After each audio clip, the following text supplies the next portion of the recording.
Some people have difficulty knowing what they feel and saying what they feel. It might seem like they have no feeling, but more often it's that they can't identify the feelings they do have, and they don't have words for them. This condition is known clinically as alexithymia, meaning no words for feelings. More literally and more movingly translated, it means an unspeaking heart. And if you're rolling your eyes right now, you're the exact person that needs to hear this. One study indicates that as much as 13% of the general population has alexithymia. That's a lot of people walking around who don't know what they want. I'm Gary Trosclair, psychotherapist, Jungian psychoanalyst, and author of the Healthy Compulsive Project book, blog, and podcast. Today, I want to discuss a topic that can sometimes stump therapists, frustrate partners, and leave you feeling at a loss for words and everything they express. So please join me for episode 114 of the Healthy Compulsive Project podcast.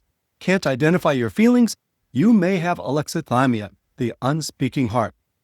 And for those of you who listen on YouTube, this podcast now has video with cool things like chapter headings, captions, and occasional images and charts. Getting back to our subject, it's not that people with alexithymia have no feelings, as if there's some huge empty cavern inside of them. In fact, we'll find out that to some degree, it's the opposite. Alexithymia is associated with higher intensity of feeling. But it is certain that the path to feelings is blocked. They just aren't accessible. People who have alexithymia can't identify or describe to themselves or others the feelings that they have. The heart can't speak.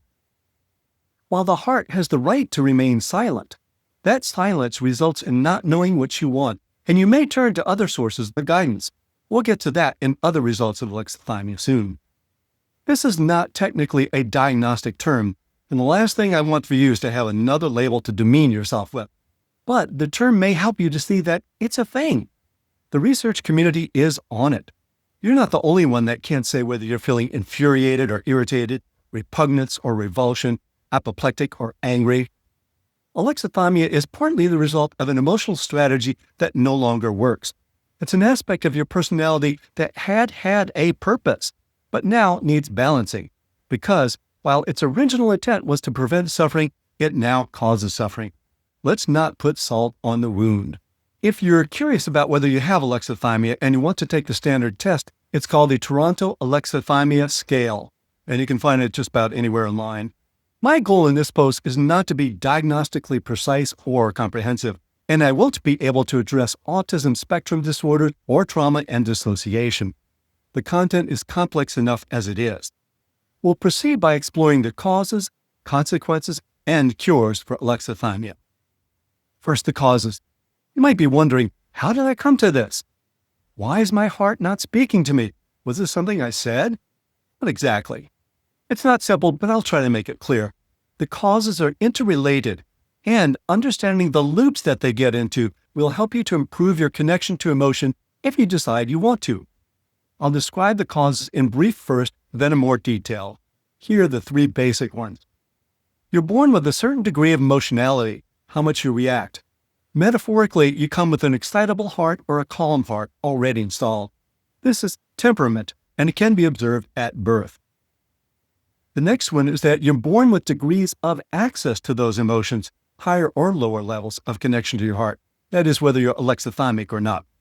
And then the third main cause is that you may suppress or repress your feelings, magnifying your degree of temperament or alexithymia. You train your heart to either remain silent or to speak. Now let's dig deeper. We're going to talk about the genetic and neurological causes of it. First, temperament, inborn degrees of emotional intensity. How intense our emotions are is determined to some extent by genes. Some people are just more emotional from the get-go, and some of us are less. Ask any parent. These differences are due to neurological factors that shape you even before the world gets its hands on you. Let's talk about inheriting alexithymia, the inborn censors. While there's some debate in the research community about whether alexithymia is a stable trait or a reaction to circumstances, it does seem that there's a genetic or neurological component to it, 42% to be precise. But notice, this is not about the intensity of your feelings. This is about accessing them. It's about how well your heart is connected to your head. Alexithymia doesn't mean an absence of emotion. Contrary to how it might look at first, People who are born with predispositions to alexithymia censor feelings because it's too intense. They're more likely to have lost connection with the heart because the heart felt so badly that registering it became intolerable early on. This may happen without external distress, but as we'll find out, the external distress makes it even worse. Now we're going to talk about magnifying alexithymia, how the environment rouses the censors. Let's think of alexithymia as a potential trait. Your environment can either magnify it and its capacity to silence the heart or not affect it. And you may be naturally emotional, but your environment could block those emotions by activating alexithymia. Or you might not have a large genetic load of alexithymia, but need to activate every ounce of what you do have to cope with your environment. Let's look at some of the ways this can happen. First of all, emotions dying on the vine. Alexithymia may become your default early on if emotional signals are not named, mirrored, and supported by caregivers early in life.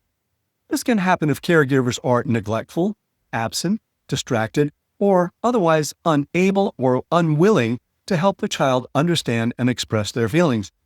It's just like speech. If you don't hear certain sounds when you're young, like the R in fried, it will be difficult to use it when you're older. You end up saying flied instead. The consequences of not hearing about emotions are much greater, though. And let's talk about environments that discourage the heart from speaking. If emotions have been mainly negative or hurtful, it's understandable you'd want to turn down the volume. You may be gifted with the capacity to do this through alexithymia and take full advantage of it. Or it may be a learned behavior, a strategy you adopted to get along in an inhospitable environment. Let's look at some of the ways you might have come to shut down your feelings. Your parents directly discourage you from having feelings. Things like saying, just because your best friend left doesn't mean you have to be upset. It's over.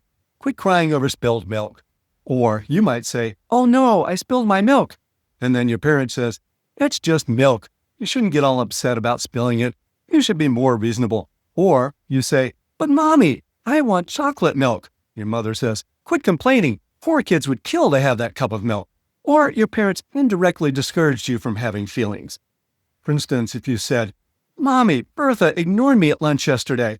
She says, drink your milk. We have to leave in 5 minutes. Or your parents indirectly discouraged you from having feelings by having out-of-control emotions themselves. So your father says, don't you ever spill your milk again. What's wrong with you? So in your mind, you go, note to self, don't ever be like that. In each of these cases, your experiences confirmed what your alexithymic genes had been warning you about all along. Whatever you feel, don't feel it. Now we'll talk about suppression, repression, and the unspeaking heart. The next question is, what goes on inside when these things happen? Are we aware of doing this or not? We humans have craftily evolved many ways to ignore feelings. Luckily, psychology has come up with names for the different strategies so that we can understand why we do what we do. These defense mechanisms help us to cope with painful emotions, some of them conscious and some of them unconscious. Suppression is largely conscious and intentional. Repression is unconscious and unintentional. And these protective strategies can be linked. Let's talk about suppression. It intentionally inhibits emotion. You perceive the emotion, but then decide, aware or maybe just half aware, to ignore it because it doesn't feel so good. For instance, you might try to stay calm when you're incensed, tell yourself that something doesn't matter, or distract yourself from heartbreak. But the emotion usually doesn't go away with suppression. You may still be as tense as a high wire as you try to act cool as a cucumber. Physiological arousal can actually increase even if you don't show it. Your heart pumps more blood and your brain pumps more hormones. At times, it's adaptive not to focus on a feeling or express it, but doing so continually can also lead to problems, especially when suppression was learned early on in life and then used habitually. It starts to feel as if it were as natural and necessary as exhaling, but it's not. And now, repression. When we unconsciously block feelings, we're repressing. Emotional cues can trigger anxiety, shame, or danger that we don't want to feel, so we block these feelings before they rise into awareness. So, for instance, you might feel attraction to someone you're not supposed to feel attracted to, so you simply dismiss the disturbing intruder before your heart even gets a whiff of it. You might feel vague arousal or bodily symptoms as this is happening, but you have no idea what they're trying to tell you. The meaning of the emotions is lost. In the same way that you don't register thousands of bits of sensory data every second, you no longer think about shutting down feeling. You may start to repress if you habitually suppress. After a while, you forget that you're forgetting. It becomes automatic to censor your anger at your parents, your feelings of hurt, fear, and sadness from your middle school classmates bullying you. So the distinction between repression and suppression is not always clear. If you say to yourself, I won't feel this, eventually becomes, I no longer know what I feel. Desire does not escape the embargo on feeling, so you're left directionless. We could go on naming the many other defense mechanisms that can activate alexithymia, but we'd run out of stooge before we got to the end of this episode. Rest assured knowing that if suppression and repression fail you, there are many, many other ways to avoid emotion. Let's talk about some examples of temperament, alexithymia, suppression, and repression. We're going to ground this by observing Tanya, Andy, Sam, and Regina as they participate in a breakout group at a workshop. Oh dear. Tanya was never much of one for feeling. She's indifferent to the whole operation. She's only baffled by why people make such a big deal of things. She has had low affect intensity temperament from day one. Then there's Andy. He's only vaguely aware that he's uncomfortable, but he can't say why. He looks for cues from everybody else about what to do. He has alexithymia. Now Sam is annoyed that others all took their sweet time getting to the room where they're meeting, but he chooses not to say so. Still, he feels tight and he finds it hard to engage in discussion. Other people sense it. He's suppressing and he may be activating any alexithymia he was born with.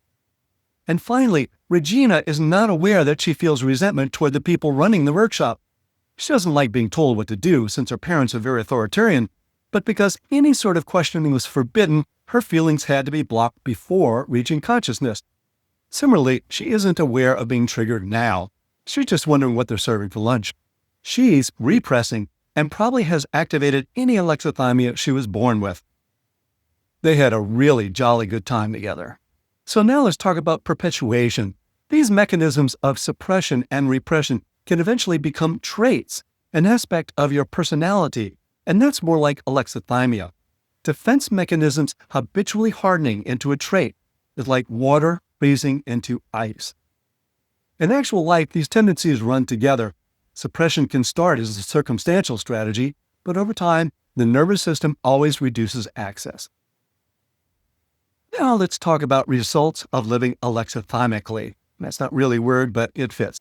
Like the causes of alexithymia, the results of it are intertwined and create a self-reinforcing loop. It took me a long time to write this section because it was very much like untying a very complicated knot. There's no single starting place, but I've narrowed it down to 6 tangled results. Here they are and how they snowball. The first one is that we become more disengaged because feelings are unknowable. Alexithymia can lead to disengagement and more unidentifiable emotions. Because they're unidentifiable, it's understandable that they're going to feel negative and best avoided like an unopened letter from the IRS. You're at a great disadvantage if you can't say what you're feeling, so you duck and dodge. Think of it this way. If it's hard to understand what a teacher, friend, or therapist is saying and feeling, they may feel very foreign to you and you slowly disengage from them. Disengagement from other people doesn't necessarily mean you trot off to live off the grid. It just may mean that you only relate superficially. In the same way, if you don't understand your own emotions, you're more likely to disengage from your own heart, or just relate to it superficially. Disengagement from others and from your own heart creates a loop. The next one, number 2, is that our relationships suffer. If you have alexithymia, people may experience you as distant, flat, restrained, uninterested, controlled, or emotionally unavailable. They may not know that you're upset when you're hurt, or when you're lonely, or when you care about someone. It can make you difficult to read and confusing to others because your expressions are indirect at best. Not expressing yourself is an expression, whether you like it or not. It sends a message. It's like a butt dial. You're sending a message you don't intend to. And you may not understand the feelings of others if you don't understand your own.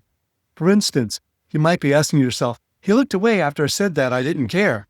but I don't know how he felt about that. Further, you may project your own disowned feelings onto others. For instance, you might conclude, I'm not angry, sad, or brimming with lust. They are. Perhaps one of the worst results is that it's harder to find empathy for others when we're out of touch with our own suffering. The third result is that we substitute external and quantifiable sources of information and direction. We humans are an adaptable lot. We find other sources for knowing and direction. If we don't know what we want or feel, we quantify and seek advice. For instance, if we don't know whether or not we like our writing, we might say, how many likes did my post get?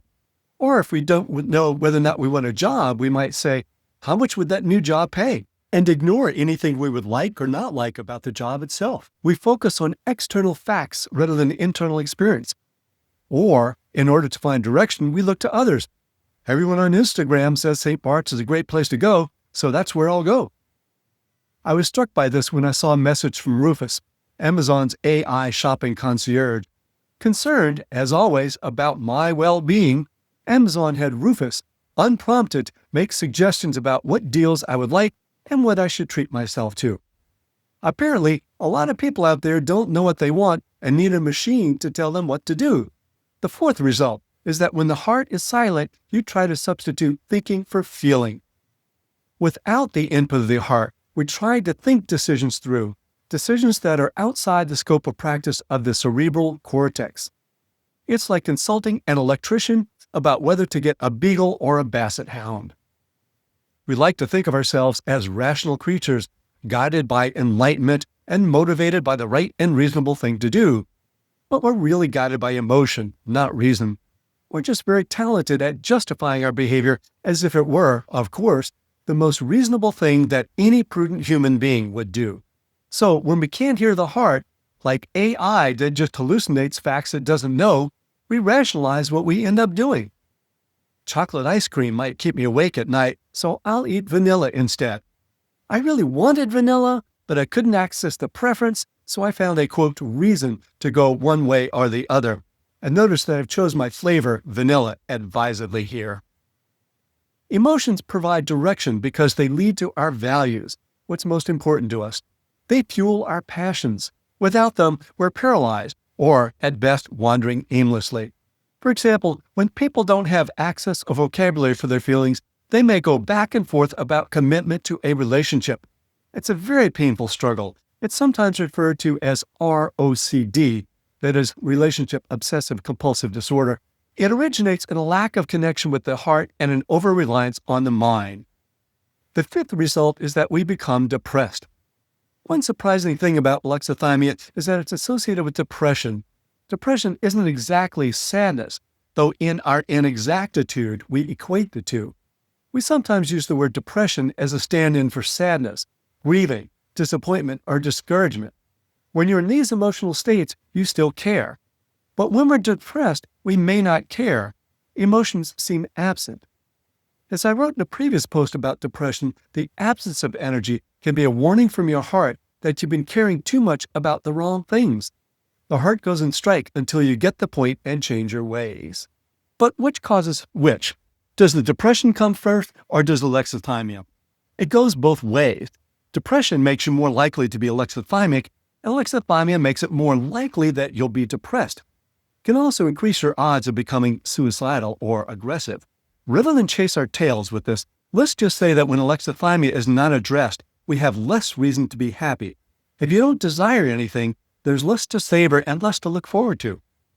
And finally, 6, the body expresses what the heart cannot.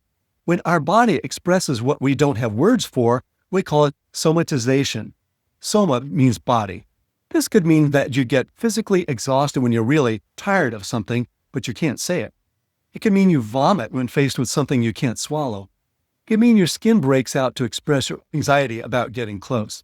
You need to be cautious about assuming that any of these symptoms are psychosomatic. You should always get cleared by a physician before you conclude that you're somatizing.